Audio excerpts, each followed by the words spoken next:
Por fin ya está en manos de la Fiscalía General de la República la investigación, la carpeta de investigación ya la entregó la Fiscalía de Jalisco. Pasaron 20 días del segundo hallazgo, 6 meses del primero y hay un montón de preguntas aún en el aire. Juan Pablo, ¿cómo estás? Muy buenas noches, Lourdes Mendoza. ¿Qué tal? ¿Cómo están? Buenas noches. ¿Cómo estás, Rogelio Rodríguez Garduño? ¿Cómo estás, Rogelio? Buenas noches, Manuel. Muy buenas noches. Ya hemos escuchado un montón de dichos de las autoridades, de las víctimas, de los sobrevivientes, bueno, ahora hasta la declaración de quien habría dirigido este centro de adiestramiento, en donde además, por sus propias palabras, sabemos, se torturaba y se asesinaba a personas, Juan Pablo, pero sigue un mar de preguntas. Todavía las familias, las víctimas, las familias de las víctimas que tienen derecho a saber qué pasó en el lugar. Sí, sabemos más por los testimonios y por los medios de comunicación que por lo que han dicho las propias autoridades. Yo entiendo hasta cierto punto el papel de las autoridades con respecto a las investigaciones, con respecto a las pruebas. Y también entiendo el papel de los medios de comunicación en cuanto a levantar, digamos, estos testimonios y a tratar de hacer sentido de lo que se encontró ahí, que apenas tiene estas 3 semanas y que encontrar respuestas de manera inmediata me parece muy complicado en un país en el que la impunidad reina y en un país en el que también absolutamente todo se politiza. Y uno de los temas que me ha parecido fundamental, sobre todo en la parte del análisis político y de lo que está sucediendo, es el tema de las narrativas. Para Morena, para el gobierno, para el régimen y para la oposición, entendiendo que han habido casos específicamente en el gobierno de Enrique Peña Nieto con Ayotzinapa que más allá de lo que haya ocurrido antes o después, fue uno de los momentos que terminó por dilapidar esa presidencia. Y me parece que en un asunto de narrativa, sin importar las pruebas o sin importar la verdad o sin importar la capacidad o poca capacidad de las autoridades, es quién se va a hacer responsable de este escándalo y quién se va a hacer responsable de un caso tan escabroso como lo puede ser este. Entonces a mí me parece que hay una narrativa que está empujando a que Morena, que la presidenta tome responsabilidad, y una narrativa del gobierno y del régimen a decir, esperen, vamos a ver qué es lo que sucede, vamos a investigar, tratando de empujar, digamos, esa narrativa lejano a ello. Me parece muy complicado en ese sentido, porque este tampoco no es un caso específico de responsabilidad eventual del gobierno federal, sino que sucede en prácticamente todos los estados, ha sucedido con todos los gobiernos y en todos los niveles de gobierno, con todos los partidos políticos. Te diría que hay una tercera narrativa, que es aquella que busca revictimizar a las víctimas y señalar como responsables a las madres buscadoras de estar buscando a sus seres queridos e incluso atizando contra ellas o minimizando el caso como si se tratara de un asunto meramente anecdótico, de un asunto político, de un ataque incluso electoral. ¿Cómo lo ves, Lourdes? Difícil, muy difícil. Me tocó estar allá. Primero que nada, tenemos 120,000 desaparecidos y México es el único país en el mundo que desaparece a sus desaparecidos, ¿no? En donde los quieren borrar. ¿Cuántos desaparecieron en el sexenio de Andrés Manuel López Obrador? Hay quienes te dicen 50,000 y hay quienes te dicen hasta 60,000, pero sí tenemos hasta hoy en el subregistro 124,000. Lo que es un hecho es que en ningún otro sexenio desaparecieron tantos mexicanos como en el gobierno de López Obrador. En el gobierno de Andrés Manuel López Obrador desaparecieron entre 50 y 60, que es exactamente lo mismo que desaparecieron en el gobierno de Peña Nieto y de Calderón juntos. Creo que ese es un dato importante. Y decir también, ¿sabían ustedes cuántas en la Guerra Sucia desaparecieron en Argentina? 30,000. Esto te pone en un contexto de lo que estamos viviendo en este México. Ahora bien, en su momento, en septiembre del año pasado, la Guardia Nacional entró a este predio, agarró 10 personas, 8 siguen en la cárcel, 2 no, y en ese momento había un cadáver de un joven emplayado. El cadáver sigue estando en la morgue porque nadie ha ido a pedir por él. Para reclamarlo, sí. ¿Qué sucede? Yo llego a Teochitlán el miércoles. ¿Qué sucede? Mientras voy en la carretera, que haces más o menos del aeropuerto a donde llegas al rancho, es 1:30, porque pues, pasar Guadalajara con el tráfico es infernal, pero llegas y es un rancho a la mitad de nada. Pero a la mitad de nada de la puerta donde dice Rancho Izaguirre, tú ves para enfrente, hay una casa a 800 metros. No me digas que a 800 metros la gente no sabía qué pasaba ahí. Por amor de Dios. Ahora, Cuando entra la primera vez la Guardia Nacional, y pasa lo que les acabo de decir, le dice la Fiscalía General de la República a la Fiscalía de Jalisco, te encargo este predio, es tu responsabilidad. ¿Saben cuántos predios tienen cargados nada más en Jalisco la PGR? 850. ¿Con qué material humano pueden estar ahí? Entonces, ¿qué sucede? De ese mes de septiembre, octubre, noviembre, diciembre, enero, hasta el mes de marzo, no sabemos cuántas personas entraron, porque entraron y salieron. Ni qué se llevaron, ni a qué entraron. Exactamente, y entonces a la hora que al otro día abren, me quedo, yo iba a hacer el tercer turno de periodistas en entrar y me toca por suerte, dicen que no hay buen periodista que no tenga suerte, entrar con las madres buscadoras, las primeras que logran entrar, a las cuales nadie les dice cómo llegar, no les dan ayuda, no les dan un techito, estábamos a 39 grados a la sombra, ni agua, ni nada. Fórmense y ahí a ver. Y a las que citó la Fiscalía General de la República. Entonces, entramos, nos formamos y hay un cuate de la Fiscalía estatal que nos dice, tienen de 15 a 20 minutos y prensa, si quiere hacer entrevistas, las hacen ya afuera. Las mamás en ese momento, las que ya habían entrado, alcanzan a ver lo que el barrido que ya se había hecho y empiezan a enfurecerse. Oye, este cuate dice, oye, pues si no venimos a un museo, no venimos a turistear. Y el reclamo generalizado es, si no pueden, denos palos y picos y nosotros trabajamos. Nosotros veníamos aquí a ver qué podíamos encontrar, a ver la ropa para ver si estaba uno de nuestros desaparecidos. ¿Y qué hemos encontrado? Cero apoyo, tanto de Alfaro, de Lemus, sí las ha estado recibiendo desde el día. Él entró el 6 de diciembre, para el 9 ya se había reunido con ellas y las ve una vez al mes, pero de la presidenta absolutamente nada. Entonces sí estamos viendo que este rancho es una punta del iceberg de lo que se ve en todo el país. Y un tema importantísimo, por estar hablando de Teuchitlán, dejamos de hablar por completo de Sinaloa. Sí, bueno, no dejamos de hablar por completo, lo seguimos consignando y hay que seguir hablando de ello, pero la plática se volvió para acá. Es muy grave, sí, muy como grave. lo otro. Y bueno, un tema, el fiscal Hertz Manero hoy dijo en la precisión, en realidad no atrajo el caso, en realidad inicia una carpeta de investigación, porque a raíz de la detención de Lastra y a raíz de que depone ante la Secretaría de Seguridad, lo dijo el secretario Harfuch, es que él ubica a la delincuencia organizada, lo dijo hoy. O sea, en realidad esa idea de que 20 días y no lo trajo, no lo ha traído. O sea, no le ha entregado la carpeta a la Fiscalía Estatal. Más bien, él comenzó una nueva indagatoria, una nueva carpeta de investigación tras la detención de este hombre en Guajimalpa el fin de semana. En efecto es así. Y el otro tema es la narrativa.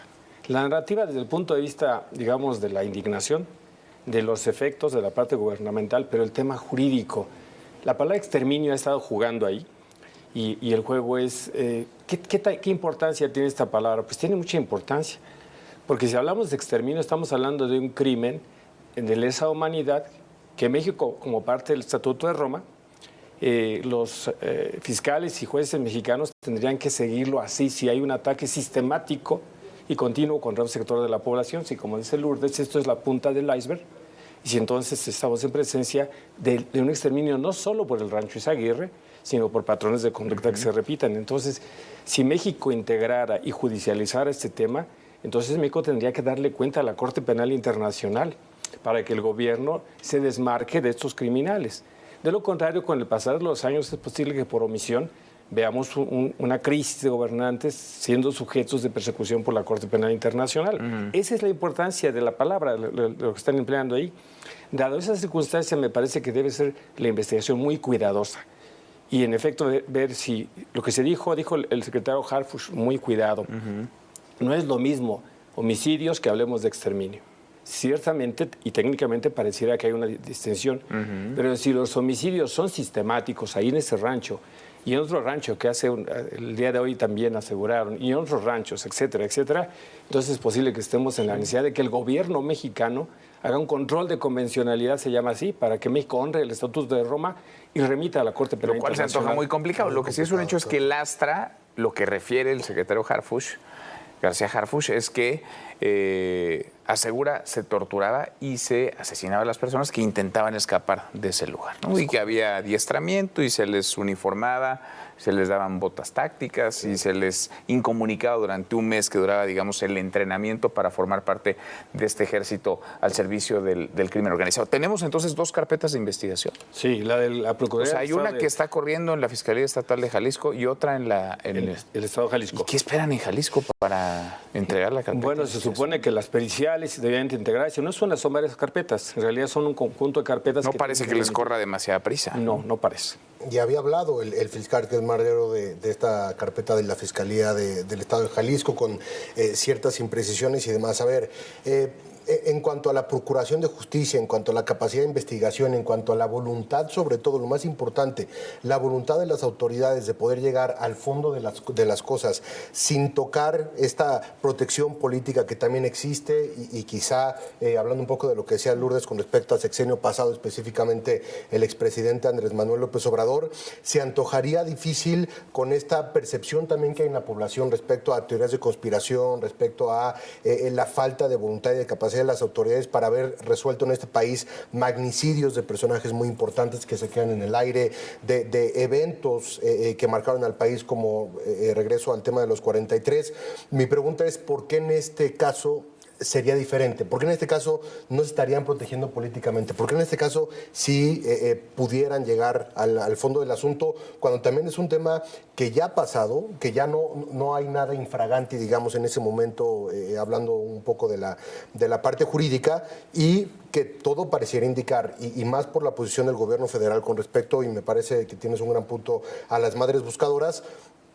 No lo quiero decir así, pero no les van a dar tampoco un triunfo con respecto a su búsqueda y con respecto a su narrativa en estos momentos en donde efectivamente no han sido bien recibidas, y que me parece que esa tercera parte de la narrativa también es muy, muy importante. Es decir, parecería ser que hay una línea del gobierno federal, de la Fiscalía, por, no sé si desacreditar, pero por lo menos no darle la razón a las madres buscadoras con todo lo que han provocado políticamente desde el sexenio del presidente López Obrador a estos momentos que se lleva a cabo la investigación. Entonces yo con esto quiero, a ver, mi punto es, veo difícil, muy difícil que esto vaya a llegar a una resolución en donde lo más importante en este país, que son las víctimas, a través de las familias y de las madres buscadoras, vaya a llegar a un buen puerto en donde ellas y ellos sientan que recibieron justicia por parte de las autoridades, y más bien crear esta idea o buscar el resultado en donde efectivamente puede llegar a ser solamente un campo de entrenamiento y tal. Allí están los testimonios de las personas que estuvieron y ya en los hechos, digamos, y en los hechos jurídicos se van pareciendo cada vez más Teuchitlán y Ayotzinapa. Sin duda.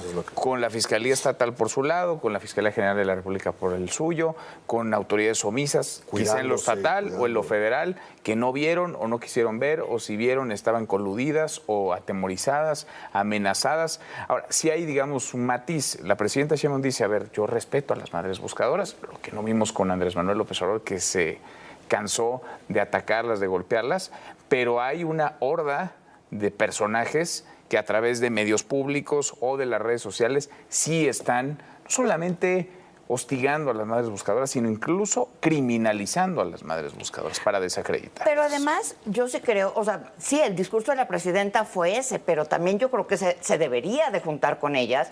Y yo les preguntaba a las mamás que entrevistaba y papás y demás, ¿qué mensaje le mandan a la presidenta? Decía, que nos escuche, que nos oiga. Y creo que eso es importante.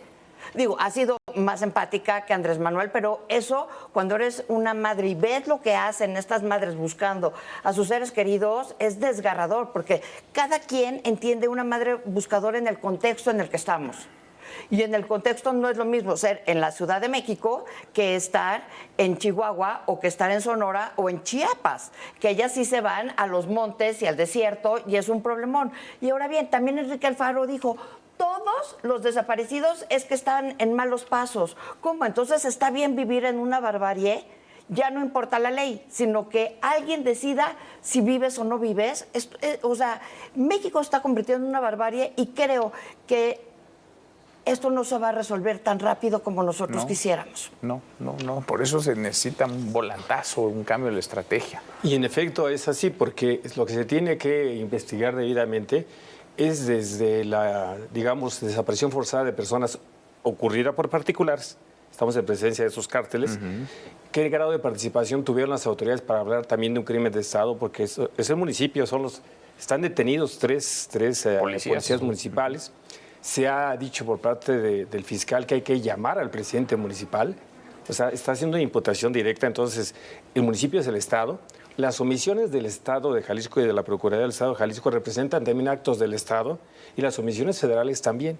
Entonces la investigación nos tiene que conducir a dejar esclarecido para estas madres, pero para toda la población, qué delitos se cometieron. Si en efecto, por otro lado, hay, digamos, una concurrencia voluntaria de algunas personas por este nivel de cultura que hemos desarrollado, donde los narcocorridos y los estereotipos llevan a algunos jóvenes, pero yo diría que no podemos decir que son los más, si acaso son los menos, porque en el otro lado tenemos trata de personas, tenemos venta de personas, se habla de que algunos polleros vendieron personas también, y que estuvieron en estos ranchos, o sea, tenemos una gama, entonces la carpeta tiene que arrojar quiénes llegaron, si fueron voluntarios, si fue trata, si fue esclavitud, y después los homicidios que ocurrieron, porque el fiscal Manero y el secretario Harfuch han dicho los dos, y en eso coinciden, que sí encontraron restos humanos, que hay, por otro lado, incluso evidencia de que no son, como en otro caso de animales, etcétera, son esos restos humanos. Y lo que ahora falta ver son los dictámenes para ver si ahí se cremaron, se disolvieron con ácidos, etcétera. Pero en esta visita que Ahora, ¿quién tiene el control hoy del rancho? ¿Quién tiene las llaves? La Fiscalía lo debe tener la Fiscalía General de la República a partir de hoy, de esta madrugada. Lo debería tener. Sí, porque la facultad de la Fiscalía se debería tener que bajo su, digamos, su coordinación la Fiscalía de Jalisco le dé cuenta. Entonces, lo que pasa... Pues eso esperaríamos, pero nadie puede Y confirmar. Andrés Manuel le bajó el presupuesto a la Comisión de Víctimas y a la Comisión de Desaparecidos. Es un gran terreno fértil para que la presidenta les regrese el dinero y podamos empezar a plantar una nueva semilla. Gracias, Lourdes. Juan Pablo, muchas gracias. Rogelio, hasta mañana. Pásala.